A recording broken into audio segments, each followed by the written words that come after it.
Hi guys, welcome back to a new episode of Crazy Gamer. Today in this video, I'm gonna show you how you can turn off your sound on Hunting Sniper application. Keep watching the video till the end.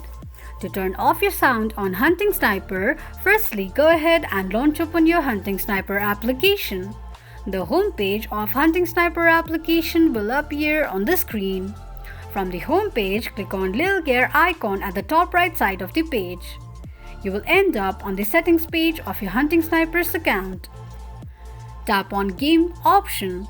Now to turn off your sound on Hunting Sniper, slide the slider of sound to the right side to turn it off. This is how you can turn off sound on Hunting Sniper quickly and easily just in few steps. If you have any thoughts or queries, let us know in the comments section. Don't forget to subscribe to our channel.